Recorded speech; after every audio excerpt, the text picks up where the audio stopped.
My dad's a police officer, so he taught me how to drive. So you know what the legal limit in the state of Washington is for someone who's 19 years old? Oh, stop. All right. Officer Smith stood facing Ashley, a young woman who seemed nervous and uncertain. My dad's a police officer, so he taught me how to drive. It's Seattle, Port of Seattle. Oh, Port of Seattle? Okay. You gotta blow. Okay. Go, go, go, go, go, go, go, go, go, go, go, go. Stop. All right. So you know what the legal limit in the state of Washington is for someone who's 19 years old? Nothing at all. No, not quite. So it's .002. Yep. Hello. Hi. Stops being recorded. Do you have your license, registration, proof of insurance? As the interaction continued, Deputy Miller took charge of the situation with a calm and professional demeanor. Give me a second. I'll be right back with you, okay? Upon returning, Deputy Miller directed the individual to move to a more suitable location. All right. Yeah, just come back here. He instructed, guiding them to a better spot for the forthcoming conversation. Addressing the individual's age, Deputy Miller established some basic information. Hey, how old are you? I'm 19 and a half. He's 19? Yeah. Okay. The response indicated that they were both 19 and a half years old. Curiosity shifted to their alcohol consumption. How much alcohol do you have tonight?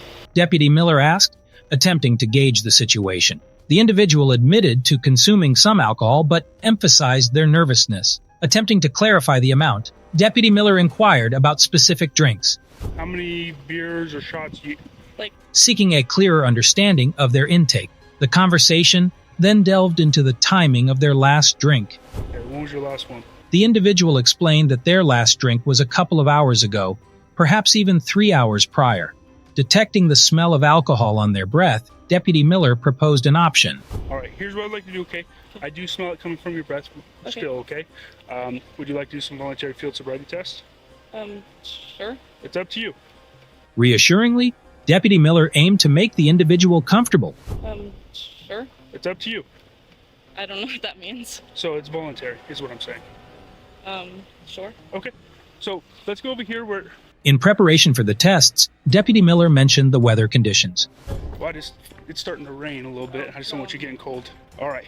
Showing consideration for their well-being. Explaining the first test, Deputy Miller detailed the stance. So here's what I'm going to do. I'm going to have you stand with your feet together, arms down to your side like you're in the military. He described, setting the scene for the upcoming tests. Deputy Miller ensured that the individual understood the instructions and any potential limitations. So do you have any problems walking, standing, or turning? No. All right. Do you have any problems? Do you wear contacts or do you wear glasses? No. All right. Is there anything that I should know about you just so I can understand you a little bit better? He inquired, striving for effective communication. With reassurance, Deputy Miller moved forward, explaining the testing process in detail.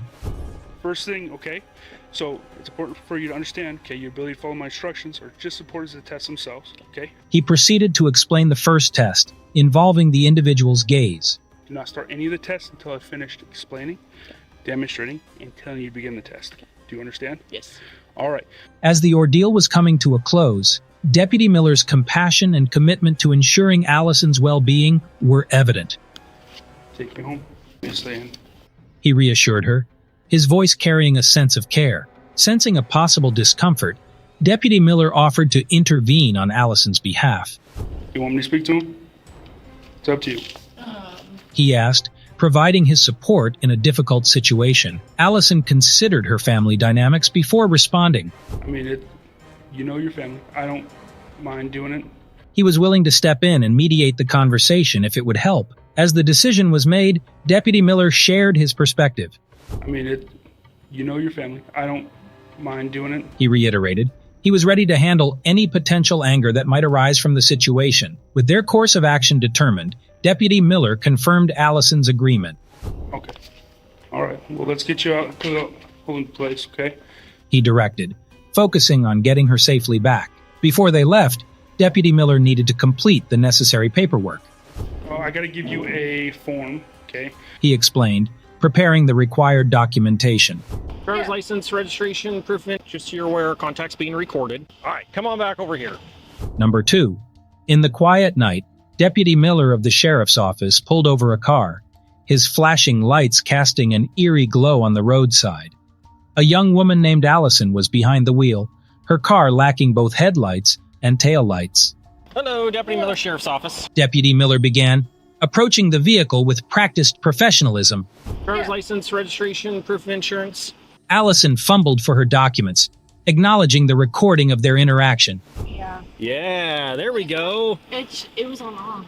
Her voice tinged with nervousness. Deputy Miller checked the papers and noticed that her temporary registration and insurance cards were expired. He explained that she could dispose of those since she now had actual license plates and updated insurance. With the formalities out of the way, Deputy Miller engaged in casual conversation. Where are we coming from tonight? Allison's reply was accompanied by a nervous smile. Huh? Munchies. Okay. Deputy Miller turned the focus to alcohol. Anything to drink tonight? No. Allison's assurance of her sobriety prompted Deputy Miller to address her friend in the passenger seat. I'm not talking to you. I'm trying to talk to her, but you keep answering everything. He chuckled, directing his question to Allison once again. Their conversation continued, revealing that Allison had consumed 2 shots about 2 hours prior. The clock on the patrol car's dashboard confirmed the time, allowing Deputy Miller to piece together the timeline. After another brief exchange, Deputy Miller decided to perform a horizontal gaze nystagmus test to check Allison's eyes for signs of impairment. As he moved the pen, their conversation continued.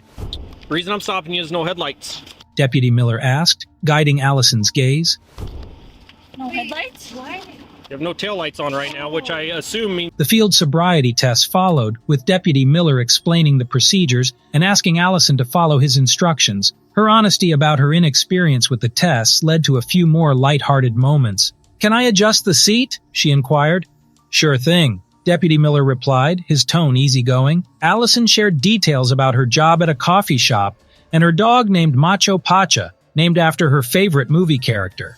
This tidbit sparked a connection between them, adding a touch of familiarity to the situation.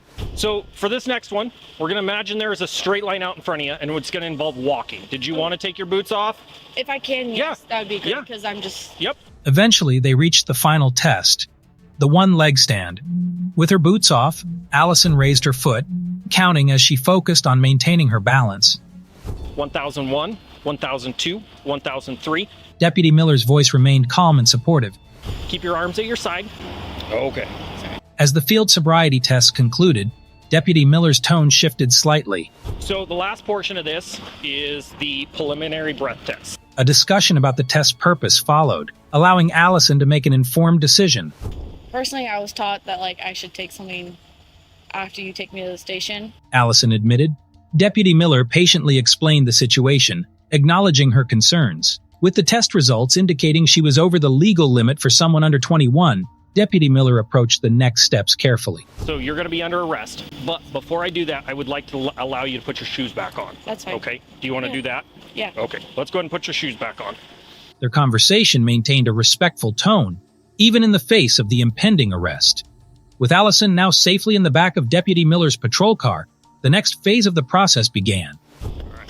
Go ahead and turn around and put your hands behind your back. Deputy Miller instructed, his tone still calm and collected. As she complied, he recited the Miranda rights to her. You have the right to remain silent. Anything you say can't be used against you in the court of law. Deputy Miller continued, detailing each right with precision as he read from the card. Once the reading was done, Deputy Miller engaged in some friendly conversation, alleviating the tension that hung in the air. Has she been drinking as well tonight, or can she find a way home? He inquired about Allison's friend. Standing by the patrol car's tire, Deputy Miller thoroughly checked Allison's pockets, Anything in your pockets? ensuring there was nothing that could be potentially harmful or problematic. As he moved to place her belongings in the car, the conversation flowed. All right, let's have a seat on the back of my car here. Allison mentioned, her voice reflecting a mix of concern and relief as Deputy Miller located the item. Deputy Miller led Allison to the back of his patrol car, where she would be seated for the time being. All right, let's have a seat on the back of my car here. As they settled in, Deputy Miller extended his consideration, Okay, so I have your phone, and she's making a phone call to get a ride right now, okay? ensuring that arrangements were being made for Allison's safe transport. With the background chatter of the officers nearby, Deputy Miller engaged in a reassuring dialogue with Allison, My partners will stay with her.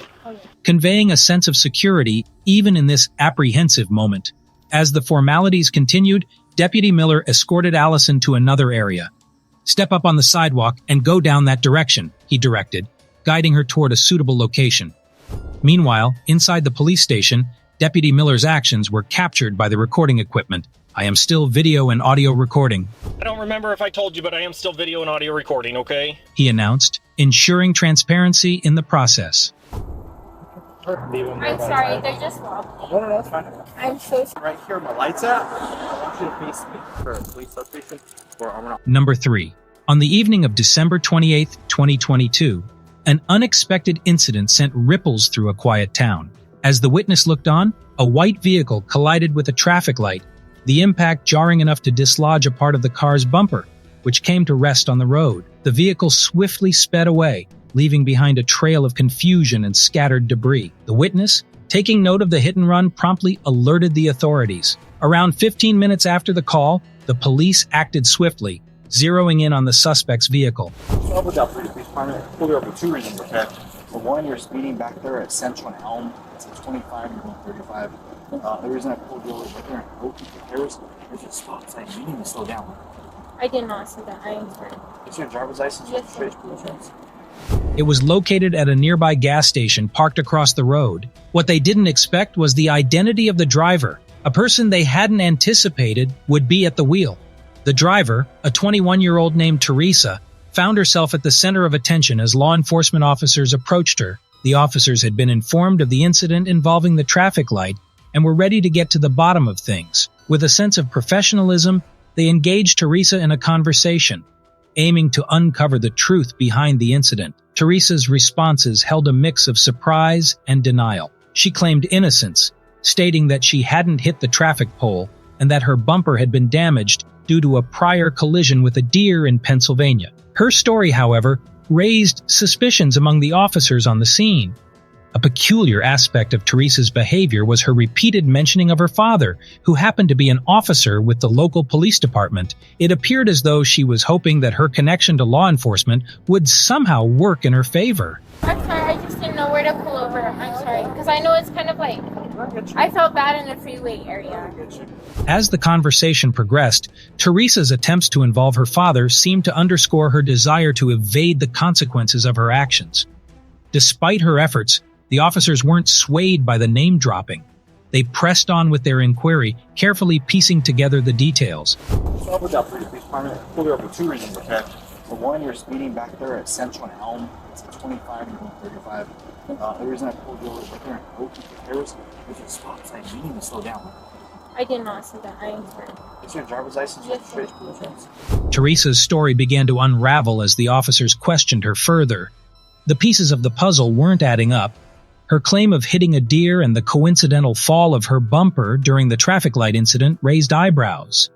With their experience guiding them, the officers managed to elicit more information from Teresa. She admitted to having consumed alcohol earlier that night and revealed that she had been texting while driving. The truth was gradually coming to light, unveiling a series of driving faults that could have serious legal repercussions.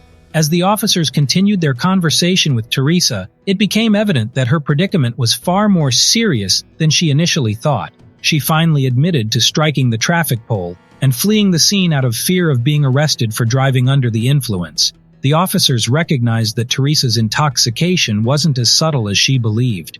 In the midst of this unfolding drama, Teresa's father, John, arrived at the scene.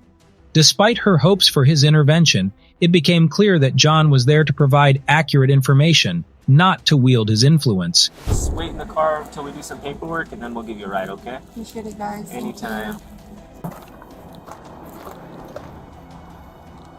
Where's her phone and wallet? Do you guys want to grab it? I don't know. Phone and wallet. Yeah, we'll take her. Yeah, you guys will figure it out. That's fine. I'm just gonna put it on the scene for you guys.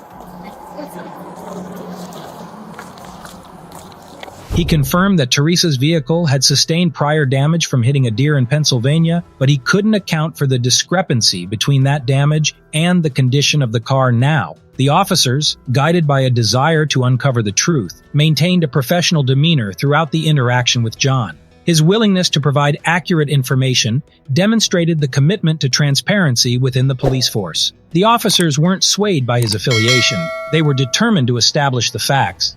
Thanks for watching.